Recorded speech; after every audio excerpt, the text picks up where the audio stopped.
Hello, welcome to my channel. मी आणि आई. तर तुम्ही बघतच आहात, भरपूर दिवस झाले आपले व्हिडिओ येत नाही आहे. आणि कसा वेळ पण आता, तब्येत पण बरोबर नाही आहे. त्यामागचं कारण म्हणजे असं की सगळं वेदर चेंज झालेलं आहे. कधी थंडी पडत आहे तर कधी खूप ऊन तापतं आहे आणि गरमी पण होते आहे, कधी कधी गारवा होत आहे. त्याच्यामुळे थोडीशी तब्येतीवर परिणाम जिथे तिथे झालेलेच आहे. आणि माझी पण तब्येत बरोबर नाही आहे. त्यात मुलाचा पण अभ्यास आहे, परत 10वीचं वर्ष आहे त्याचा अभ्यास घ्यावा लागतो, प्रॅक्टिकल करून द्यावं लागतं, त्याचं असाइनमेंट तयार करून द्यावं लागतं. हे सगळं कामं राहतं माझ्याकडे.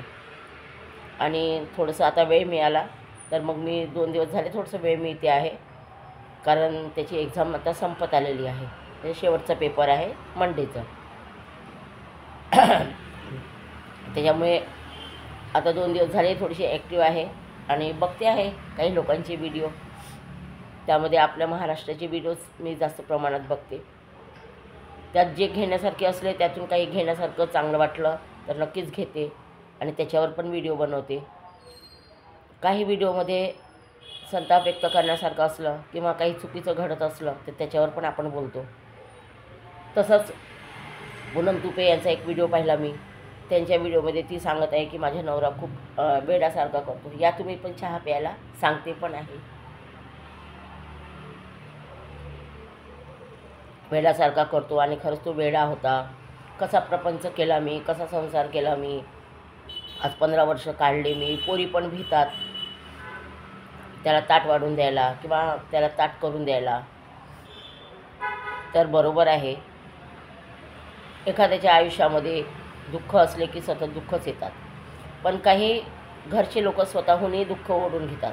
आता दुःख काय यांच्या एकट्याच्या नशिबी आहे का? अख्खा दुनिया दुःखेत आहे.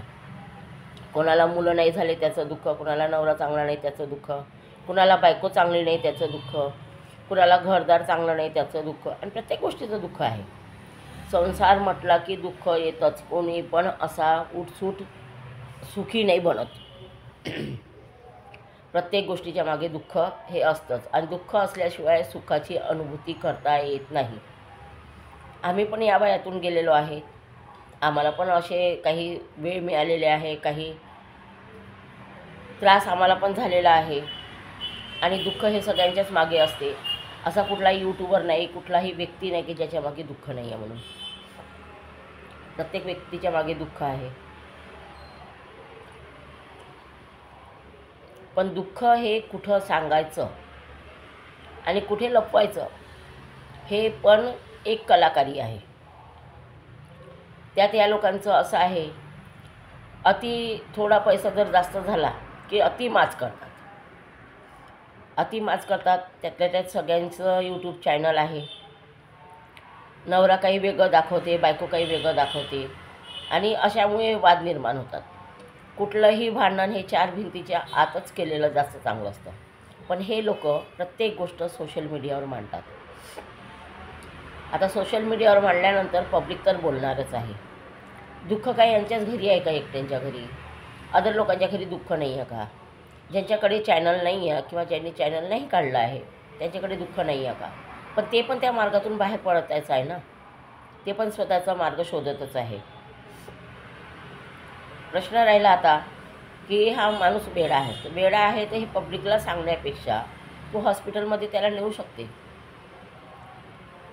आणि त्या माणसाला तुम्ही पण काही कमी नाही आहे, तुम्ही पण घरूनच त्याला सपोर्ट करत आहात की हो तू व्हिडिओ बनव, कसेही बनव, 2 पैशाची मिळकत कमव.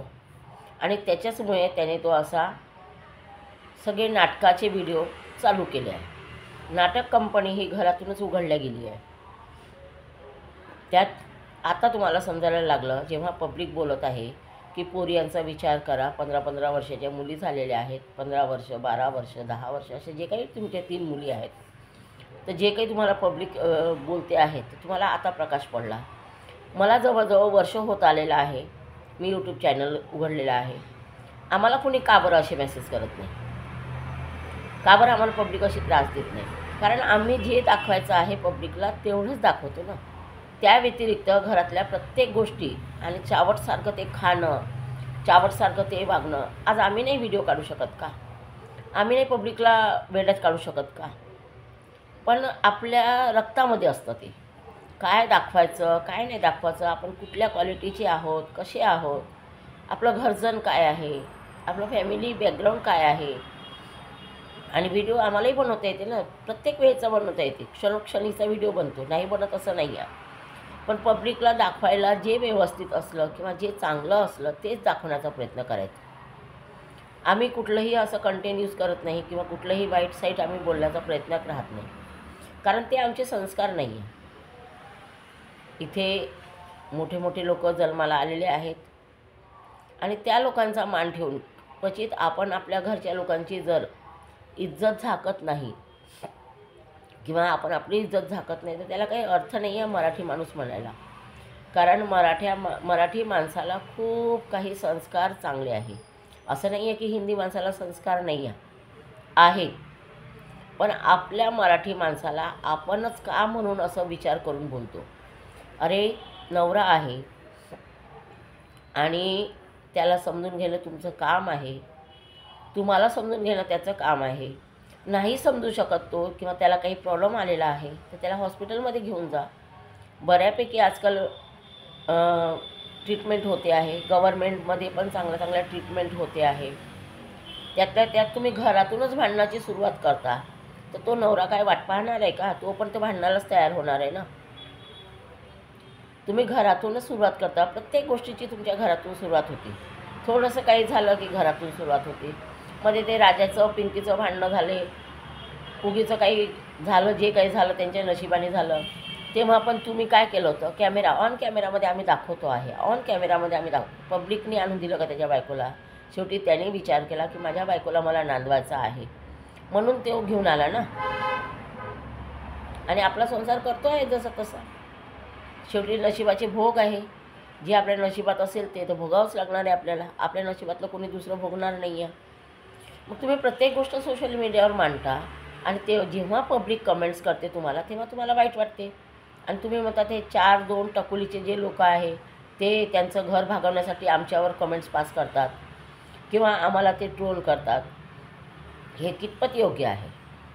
बाई तू खूप शहाणी आहेस, तू हुशार आहेस.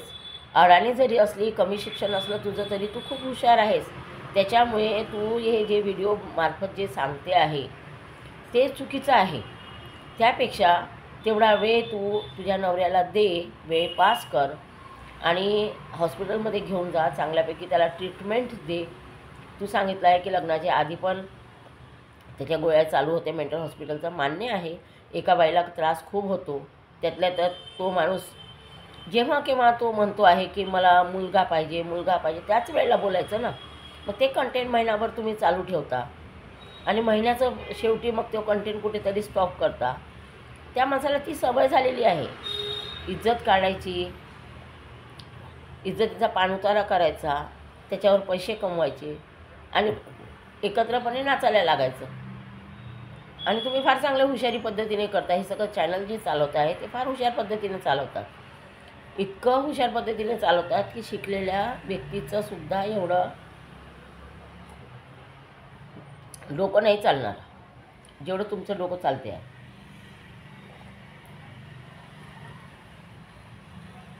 त्यातल्या त्यात तुम्ही जे पब्लिकला वेड्यात काढता, वारंवार पब्लिक तुम्हाला सांगते आहे मुली आता मोठ्या झालेल्या आहे, तुम्ही मुलींकडे लक्ष द्या, शिक्षणाकडे लक्ष द्या. आज तुम्ही बोलता आहे की त्या माणसाला म्हणजे नवऱ्याला शिक्षणाचं वगैरे काही घेणं देणं नाही आहे. अरे पण आजकाल मुली पण कुठच्या कुठे पोहोचलेल्या आहे, मुलापेक्षा मुली बरे आहे. आज जर मुली आहे तर कुठच्या कुठे पोहोचलेल्या आहे. आपल्याच इथे आपणच आपल्या घरून जर आपल्या मुलीची जर आपण सुरुवात केली की आपल्याला मुली नको आहे, पण मुलींनी मग कुठे जन्म घ्यावा? हे तुमच्या मताने घ्यावं का? आणि मुली खूप चांगल्या असतात, प्रत्येक क्षेत्रामध्ये मुली समोर आहे. आणि हा जो विषय तुम्ही मुलींवर घेतलेला आहे ना त्याच्यामुळे मला बोलावं लागलं.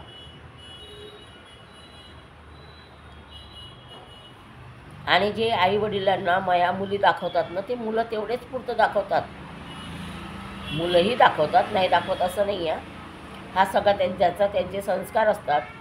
मुलांना घडवण्यामध्ये पण आईवडिलांचे चांगले संस्कार असतात, मुलींना घडवण्यामध्ये पण आईवडिलांचे चांगले संस्कार असतात.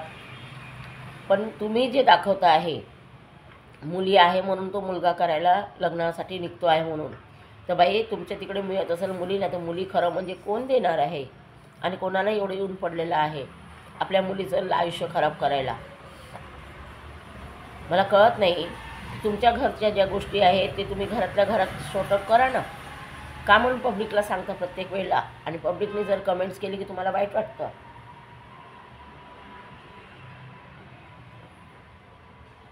तुम्ही पण थोडंसं विचार करा आणि मुलींना चांगलं शिक्षण द्या, त्यांना त्यांच्या पायावर उभं करा. त्या मुली पण मुलापेक्षाही जास्त मोठ्या बनतील.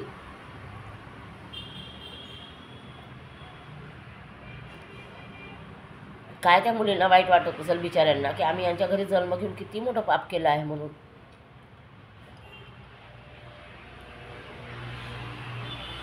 अक्कलशून्य लोक आहे तुम्ही, अक्कलशून्य लोक. मुलींना दुरावणारे लोक अक्कलशून्य असतात.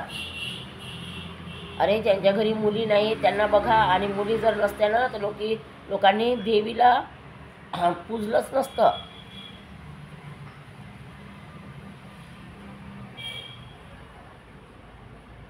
आज देवी जर नसती तर राक्षसांचा वध झाला नसता, आणि मुली हा खूप चांगला पर्याय आहे. खरं म्हटलं तर मुलींमध्ये तुम्ही आपले संस्कार टाकायला पाहिजे चांगले, आणि त्या मुलींना खूप चांगल्या पद्धतीने वाढवायला पाहिजे. पहा त्या मुली एक दिवस काय बनवून दाखवतील तुम्हाला.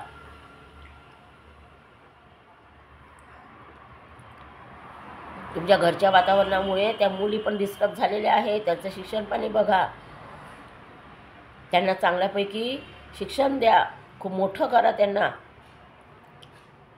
काय सतत तुम्ही भांडत असता? अरे तुम्ही एवढी मोठी प्रॉपर्टी बांधली आहे, एवढं मोठं घर बांधलं आहे तुम्ही, काही अर्थ नाही आहे याला.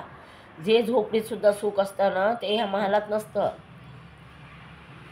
पण तुम्हाला ते कळेल कुठे? वेळ निघून गेल्यानंतर तुम्हाला पोरींबाबतीचा पश्चाताप होणार आहे. आणि राहिला प्रश्न त्यांचं शिक्षणपाण्याचा, पोरींना शिकू द्या. तुम्ही कशाला असं तुम्ही घरामध्ये नाटकं करता? सदैव नाटकं, सदैव भांडणं. पोरी आल्या की भांडणं, त्यांना सुखाने खाऊ देत नाही, राहू देत नाही. तुम्ही लोक आहे? पोरींसारखं जीवन तुम्ही पण कोणाच्या घरच्या पोरीच असाल, त्याच्यामुळे तुम्हाला थोडं विचार करून बोलत जा. आणि पोरींना जे आज शिक्षण तुम्ही द्याल ना त्याच उद्या तुम्हाला चांगलं नाव कमवून दाखवतील. मुलगा म्हणूनच गरजेचं नाही आहे. ज्यांना मुलगी नाही आहे, मुलगा नाही आहे, त्या बिचाऱ्या लोकांची अवस्था पहा तुम्ही, का त्या काय म्हणत असेल त्यांचा जीव. आणि तुम्हाला देवाने दिला आहे तर तुम्ही येदा कदा सदा रडतच राहता, आम्हाला मुलगा नाही आहे, आम्हाला मुलगा नाही आहे म्हणून.